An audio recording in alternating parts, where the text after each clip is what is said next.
Hey everyone, Willow here. This week on Starting Out Solitary, we are discussing vision quests. First of all, I'd like to apologise for the lateness of this week's video. It has been a bit of a challenge to find the time with everything that's going on to sit down and do this video, so I do apologise. Now, vision quests for me is more of a new agey umbrella term, I guess, and the concept and idea stems from native traditional cultures and their passage of rite or rite of passage. Now, just to give you a rough idea, I am going to generalize here. Traditionally, it involves a younger man who is about to enter into manhood, and with the support of his community and an elder or elders, he fasts for a certain amount of days and then is either left at a sacred site in nature or directed to journey somewhere within nature. And during this experience, any visions that he receives or dreams that he has or any insight or any messages that come to him, once his journey is complete, he returns back, reports to the elder, and it is then, I guess, there is, insight given on, what his purpose is within the community and for himself as well, and is also initiated into manhood. So it's a very generalized explanation here, and it varies from culture to culture. So in this video, I will be talking more about the New Agey vision quests. So that's where the New Agey ones, the concept comes from that, where you embark on a spiritual journey or a spiritual retreat and you connect with your higher self, during that process. So that's the simple reasoning behind these spiritual retreats. For me, I haven't been to any myself, and I do have a lot of questions. I do have a lot of questions that I would like to find out more information before I even consider going to any of them. First and foremost, I guess, is the price, and they vary. It can be from 1 to 3 days, and it can be 990 Australian dollars. And then there are some that can go for much longer than that, maybe up to 2 weeks. And then the price changes. There are some that are 10,000, and I think the highest that I stumbled across was about 18,000 or so. And there may be ones that are even more expensive than that. I don't know. But also into that, then I need to consider traveling expenses as well. So while there are some here within Australia, which will bring down my my travel expenses in comparison to ones overseas, the ones overseas obviously will cost a little bit more for me to get there.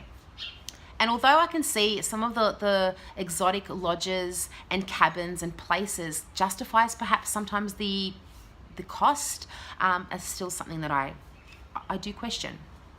The next thing I would question is the group or the person that is organizing these sorts of spiritual retreats. What knowledge do they have? How long have they been practicing? Where do they come from? What place are they coming from? So I will do a lot of extensive research as well behind the scenes before I consider going to any of these. The next thing, I guess, is some of the things that I've seen on the itinerary. There are meditations, yoga.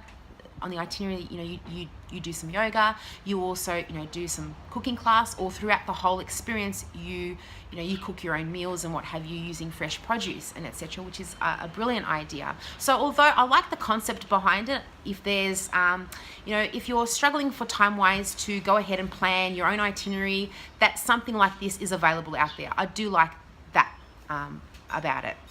I question within the itinerary, there are some that, and I've forgotten now for the life of me the name that they called it, but they use, what's the word, psycho-hallucinogens or something? No, there's another word for it. Doesn't matter.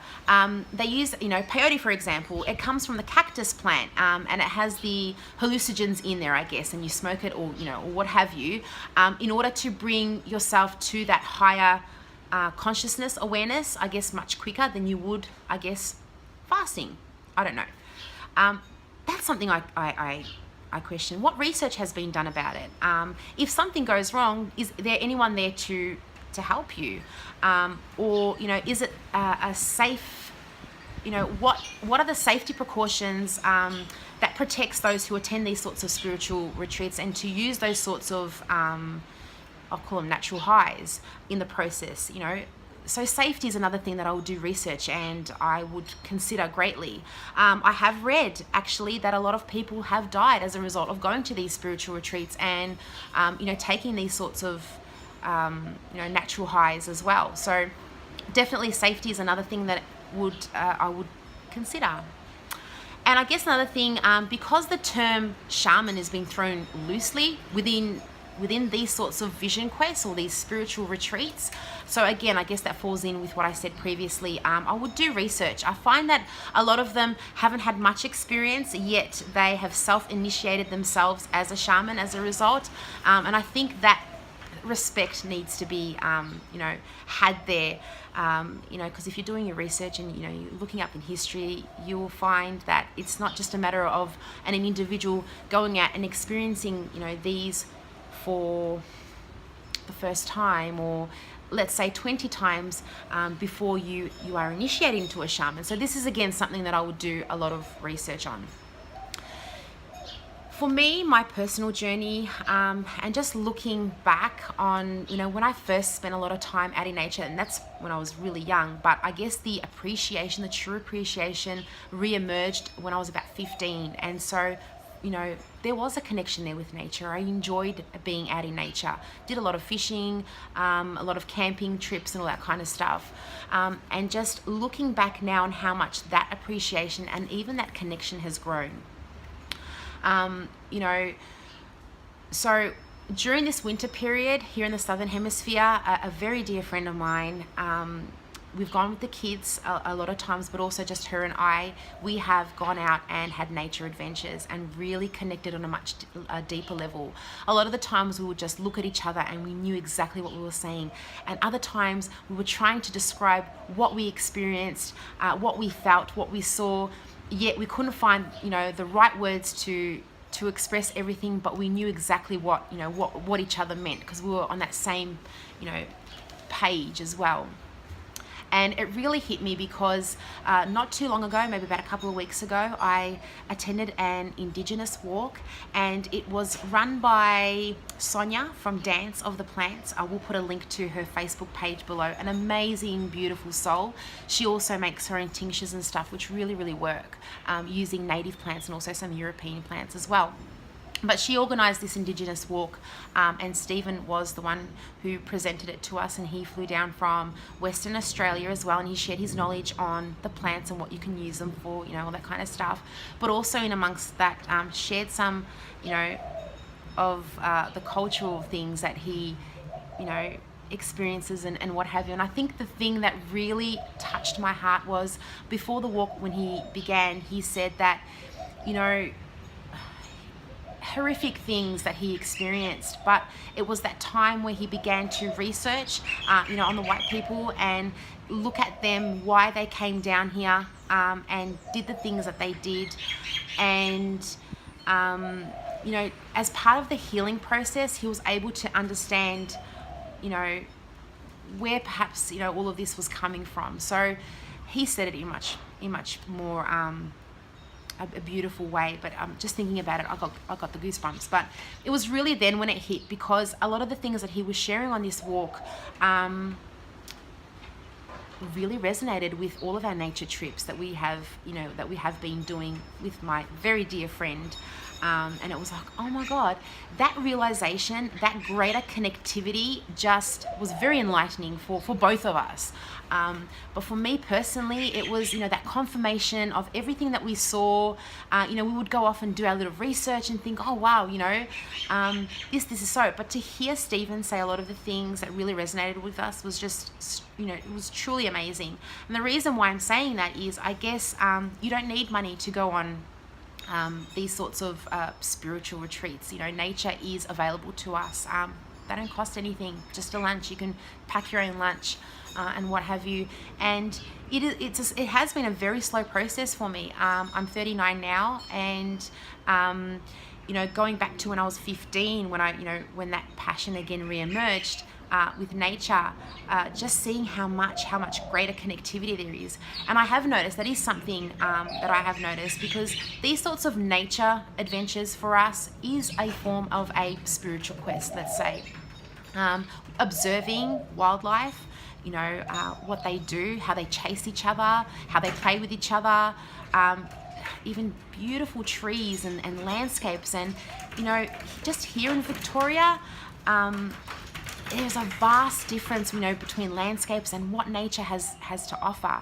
And so for me personally, I remember when I was working full-time, long hours as well, feeling a sense of disconnect and thinking to myself, there is something greater to life than this. And so before we had the kids, hubby and I would do a lot of trips on the weekend, drive to Ballarat, Mildura, the Dandenongs, you know, just to name a few places. And I remember seeing beautiful trees and flowers and frogs, watching frogs jump and butterflies fluttering around, and thinking, this is where I need to bring myself back to when I'm having a really stressful day and when I've really lost that connection, because this wonderment happens while I'm at work, you know. So it was kind of from there that the connectivity, I guess, really grew. So I guess what I'm trying to say is that I have seen that we as a community have a greater disconnect, or a sense of disconnect, from ourselves and nature. Just looking at the development too, the land development and all that kind of stuff, which is a completely another topic. But also there is that disconnect with ourselves as well. So usually these sorts of spiritual quests are more about kind of diminishing that lower self, that lower awareness, you know, the everyday mundane robotic thing that happens with most of us, and really connecting with your higher self. And this can be done through just spending time in nature. It doesn't happen overnight.